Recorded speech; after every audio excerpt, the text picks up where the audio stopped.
There it is. Oh, red. All right. Now, so I done that one. No, now you come to the very front one right here. Oh. Got that one right there. We gotta get a swivel. Uh-oh. So, this place how why ain't this head on this side of the engine and that one is? Why didn't you make it to the track yesterday? And what's all this about? And why do you got a head over here? So, let me explain. So, the other week when I got these heads, two of them, they had took the valves out on their live stream, on Andy and David Vizar's live stream, to show the way the ports look and all that on it. Cool, he gave it to me. I said, well, I can put springs on it. Take it to Nigel's, and we used to have over at Nigel's, we used to have one that done single springs, 1 per 1. Well, when John went to go back doing cabinets, he took his tool with him because he said he might need it with a homemade tool. Nigel has a one that does 2 valve springs at one time. Problem is the bolt just ain't quite long enough to reach it, so you have to wedge it to get it in there. Well, these springs right here, I think they checked out at 450 pounds compressed or whatnot. They're 600, they're 400, is it 400 pounds or 450 pounds at 650 lift? So when you're sitting there trying to fight 2 springs at one time, then I think opening was 120 something, so you're dealing with 240 pounds. So on some M8 threads, so I'm messing with it, trying to get it in there. We ended up pulling 3 threads out of 1 hole. I thought, dang. I said, well, I should be fine. So I put the head on, go to torque them, and got to that one, and it pulled the threads out. Well, instead of me having to drill it and tap it and put a time cert in it and all that stuff, I hit up Andy because I knew they had another head down there they're going to cut in half and check the ports and all that on it. So I hit them up. I said, hey, y'all got that head? Y'all ain't cut on it yet? They said, nah. I said, well, here's what happened. It's my mistake. They said, I will swap you. So luckily, AFR had sent 3 heads to David Vizar to check out. So now I was able to swap out the one with the bad thread for this. Took the machine shop. They swapped the valve springs off for me. Went ahead and decked it. We decked these heads 60 thousandths to get the compression where we want them out. So that way it matches the other engine or whatever. I mean, the other set of heads that was on this engine. So now we're only dealing with flow and not dealing with some cheated up compression or less compression or what, like nothing like that, you know what I mean? But what I have figured out is, so these being thicker deck heights, they are, my push rods are about a little over 200 thousandths longer, or 250 thousandths longer, if I'm not mistaken. 375, no, less than that. 225 thousandths longer, the push rods in it. So where these had, the other heads have been decked and they used a 2.375, these used a 2.650. So that's 2 3/4. Yeah, 275 thousandths. Something, I don't know. Don't quote me on my redneck math. Just think off the top of my head, winging it as we go. But it does have it does take a longer push rod for these. So if these things had not even been decked 60 thousandths, man, it'd take a long push rod for it. So you got to get a 3/8, a 3/8 thick wall, something like, when you start getting them long push rods, you need something like this right here. Something like that old girl right there that's thick. Not just a 5/16. When they get long like that, they need to be thick for it. But ended up, that's different. I'll show you one other thing I noticed. So not only is the push rods longer, the valve cover bolts, if you look, that's bottomed all the way down. You know, they got a shank on them. They're not tightening all the way down. So it's going to take a different spacing. I'm going to have to cut the spacers off or get a different bolt and washer to bolt the valve covers on it. Well, other than that, we're good to go. So let's go ahead and get this head on here, get it torqued, get the push rods in it, get this thing buttoned up. So me and Damien's out here working on this Mitsubishi. I got a cinematic mode or whatever, so it's gonna blur out everything around us. But I was sitting there talking to him. I said, you know, we were talking about this being a V6 car and how it really ain't that bad to work on. You know what I mean? Like it's really pretty basic. It's pretty simple. We're gonna make pretty good money on it for the time invested for 2 hours worth of work, probably. Mitsubishi Diamante. It's a Mitsubishi Diamante. You don't ever mess with, I don't ever mess with them no more, but I used to mess with Mitsubishis. I told Damien, I said, I don't mind working on this car, even though it's a V6 car and it's in a front wheel drive, so automatically you got a perception of, oh, this is gonna be a pain in the butt. And when I was telling him, I was explaining to him, I said, you know something? I said, if you start out the day and you have a negative outlook on something, then automatically your day's gonna go by worse. I said, so like this right here, I said, I didn't know this was a V6 car when I priced the job. I priced it off a 4-cylinder job. And last night we sent it as a V6. I said, well, that sucks. I said, I'd have priced it a little bit more being a V6 car than I did a 4-cylinder car. If I would have known, if I would have paid attention when I priced it, you know, they just hit me up. Another shop hit me up and asked me about it, and really I gave them the price I would give another shop. Like I do stuff for other shops cheaper than I do for the public. I mean, that's just all there's to it. They gotta make money too. So their customers, if they got a job up there, then I'm gonna do it cheaper than what I would do for myself. So they make a little money, I make a little money, and I don't have to deal with the customer, don't have to deal with nothing about it. I just, they do all the other side of it. So I'm all about, you know, spreading love. Everybody making a little money. But I was telling him, I said, you know, I said, if I would have started out today and been like, man, I should have priced that differently, I should have done this, blah, blah, blah, this, that, and the other, then you're going to find little stuff. You're going to be like, man, that was dumb. Why'd they put that bolt there? Why'd they do this? I said, but if you if you look at it from the other side of like, it's only work. Just got to get it done. It was pretty simple, actually. And it come out to be pretty simple. Taking all the basic stuff off of it. So I'm kind of glad that I priced it cheaper for the customer just because it's really not that bad. I'd have felt a little differently if I would have done the work and charged them more money than what I'm charging them. I'd have felt differently just because it's really not that bad of a job. But my whole thing is just saying, you know, if you start out your day and you look for negative stuff, you're going to find negative stuff everywhere you go. So if you start out thinking, oh, I shouldn't have done this, or I shouldn't have done that, I should have charged more, I should have done this, you're going to have a negative outlook and the whole job's going to suck. But if you start out the day and just realize that it's only money and you're making money, you got to make it one way or another, so it doesn't matter how you make it. Sometimes you get blessed by something like this. That's a little easier than what you thought it was going to be by just looking at it. It ain't always the appearance. I guess it's about time to go ahead and retube the front. So I went to Nigel's last night and bent me up some bars I want to do. So this side right here, I hit the trailer a long time ago. The ramp slipped off and it bent it. So if you can tell, this side's a little bit lower than this side. Never been a big fan of it. I didn't like them big bends there. I like them more swooping outwards, but we had the turbo there. So therefore, that's all we could do for that time. But we're about to change all that. We fixing to go through and I'm gonna cut these plates off. I've done tubed this front end one time before. I'm gonna cut them off, redo the stuff the way I want to do it, make it a little bit better. So y'all ride with me real quick. I already got the bars bent up. I just don't like that bend there and stuff. So we're gonna change this around a little bit, cut this stuff off real quick, go from there. So I got my bar. I cut it like this. That way I knew where my front end's gonna be at for that, where my old front end was. This is where my bumper was, and this is where my piece comes to the front to support the front valence. Look at your boy here, look at him. My first weld on this car right here, I tacked that in right there. Not too bad for outside with the wind blowing today. I got that in 3/4 way around, that in 3/4 way around. Got that little piece right there welded in. I still got to weld the bottoms, which I'll probably just MIG the bottoms just because TIGging's a little bit different. I'm learning it though. So I got my bars here. I got my jig set up to where I could know where my front was at. Measured off each side to make sure it's somewhat square. It is not perfect. It's not going to be perfect, but it's going to be what I want it to be. So I'm going to get the front end out here in a minute, put the front end on, and then that way I can start bending, doing these edges. I got to clean this one off. I got to cut it off like I did that side. Weld my piece here. Then I can bend that, but we got rain coming in, so I'm gonna give me some supper real quick. Pretty much 7 and it's like 11/16 to that edge. This edge here,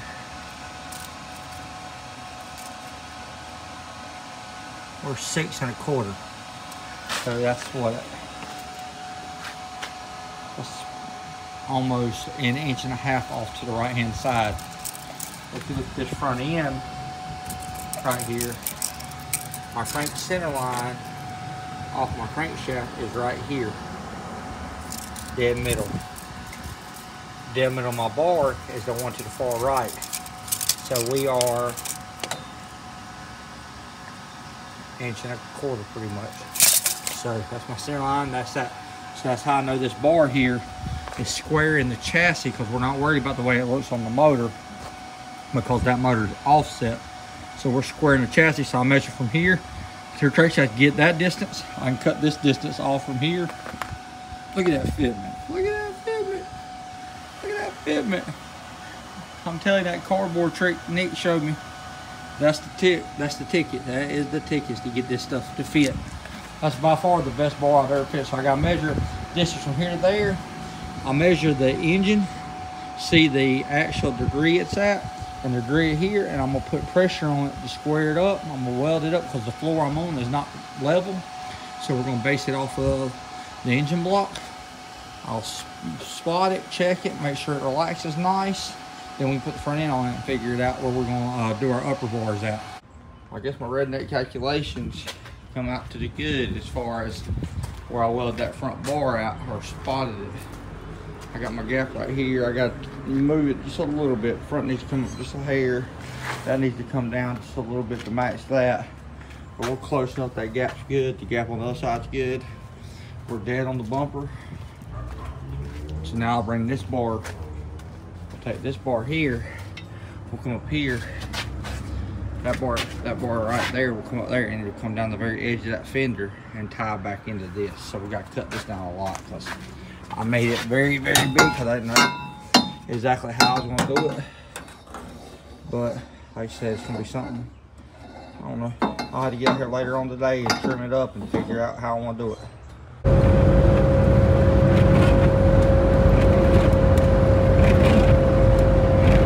Look at that.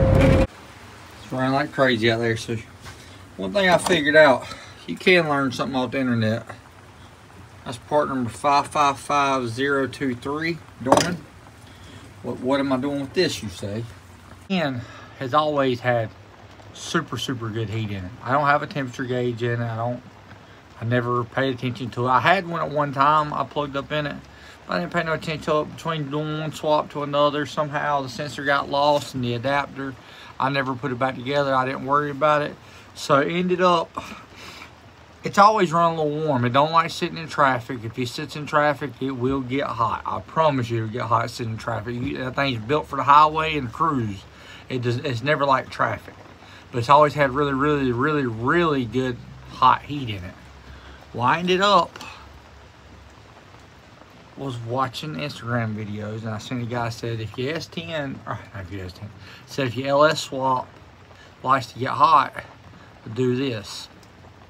And basically it's adding a freeze plug where the thermostat is. So the thermostat on LS has a thermostat at the hose, and then it has this little round disc at the back.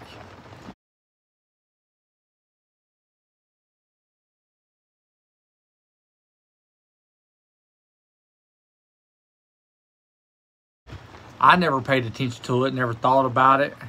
When I first watched the video, I thought, this dude's an idiot. I was thinking, what you talking about? I've took thermostats out for years. It ain't never overheated.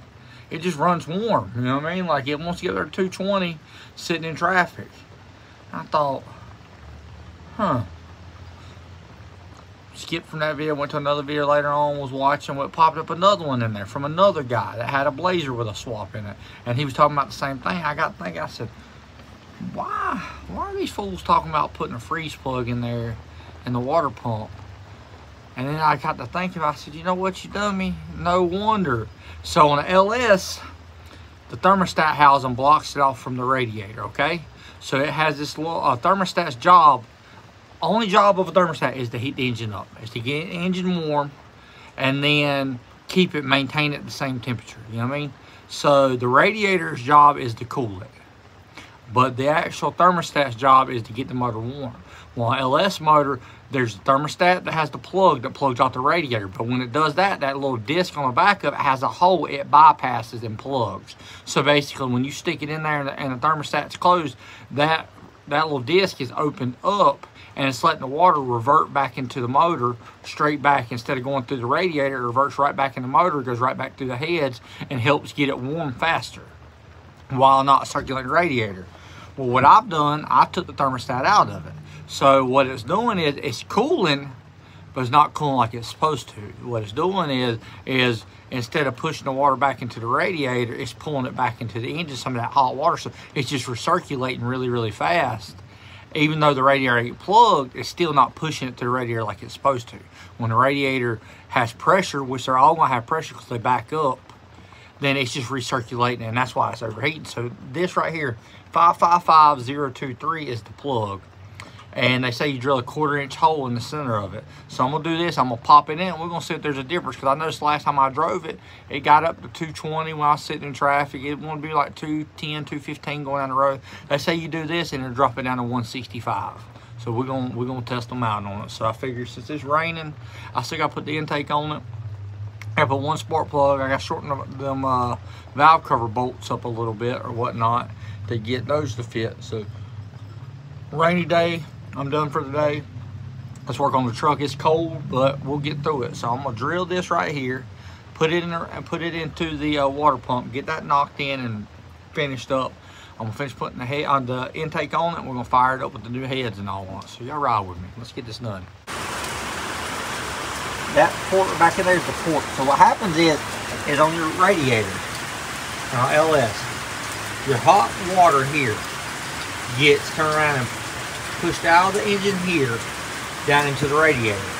Well, then down here, the cool side comes in right here. Well, when your thermostat's here, it blocks it off, and this port right here lets hot water from here go right back into there.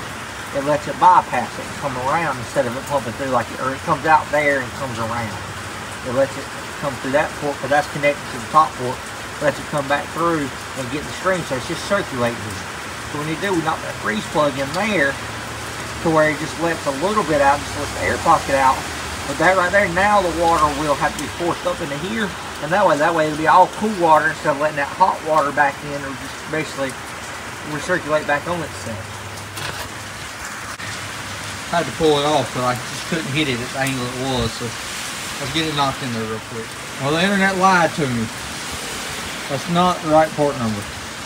It's almost there, but it's not quite. So let's see if we can get one a little bit smaller than that. I think this one was 30 millimeters or something. Let me look it up online and see if I can get one about a millimeter smaller.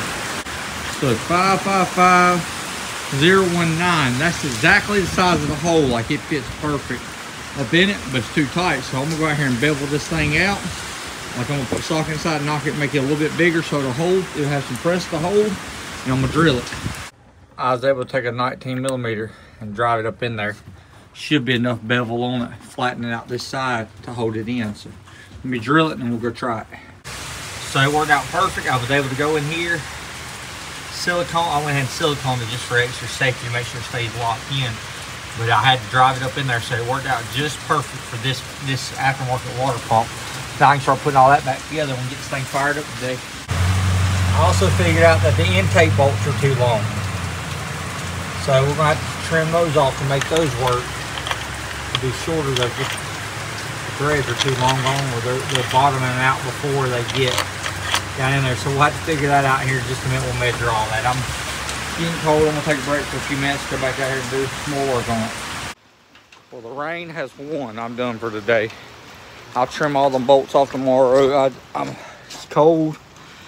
Tired of messing with it today. I'll get it took care of tomorrow. Like I said, when it ain't raining, or it might rain tomorrow, but at least it'll be different. So I have to trim about 4 threads off the end of each bolt. So I'm just taking my chop saw, cutting them off real quick. So you can cut off and then re-bevel it. And it seems to be working pretty good. Same thing with the intake bolts. Well, about, let me see right here. Right there, about that much. I'll get it focused. Like it's about 4 threads. Still looks like a pile of crap, but let's hit the key in it. Start it up, see what she sounds like. First I need to turn the key on.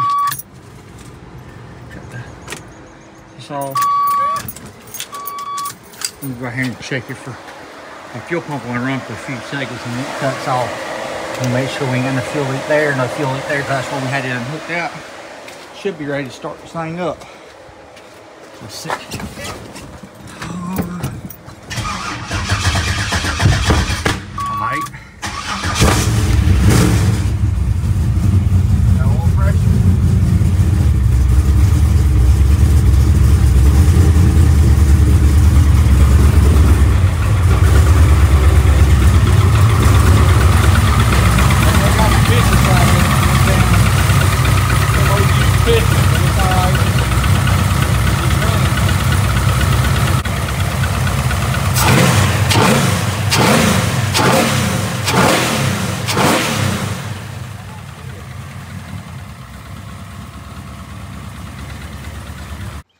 old motor sounds pretty healthy, honestly. I like the way it reads, pretty snappy. I gotta put a plug back on the side of the head. I left it in my other head, and Andy has it doing the flow test on it. So I'm probably just gonna go ahead and build me an adapter there and put a temperature sensor. I bought a temperature sensor a while back. It's been riding over here in the passenger floorboard of the truck for it. So might as well while I have it. Might as well build me an adapter and go ahead and wire that up and get the gauge back working inside. I just had to figure out some kind of adapter like I did before.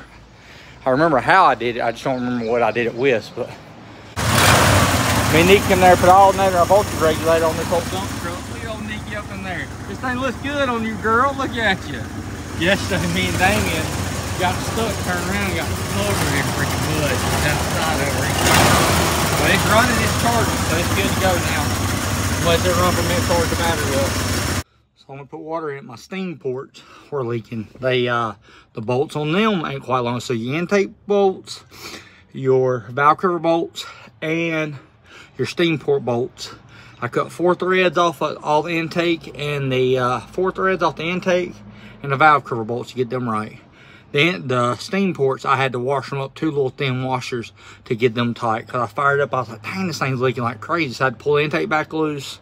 Tire, just got that done. Let's fire it up. Make sure I ain't got no leaks when we ride the Nigels.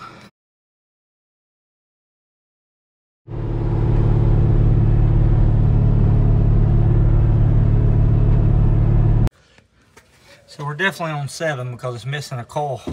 The coil wire right there. It must have got caught on the steering and pulled it off. But it also looks like I got some freaking leaks under here. Let's see what's leaking on. That is... Huh. It's cold. That's brake fluid. We're gonna spit some brake fluid out right here. Let's figure out where that's coming from. Oh yeah, we're low on fluid. I just put fluid in this thing the other day. So we got a line or something right here that's done got hit. I guarantee it. One of these lines is leaking. It was leaking right here the other day, I thought, but definitely got something dripping right there.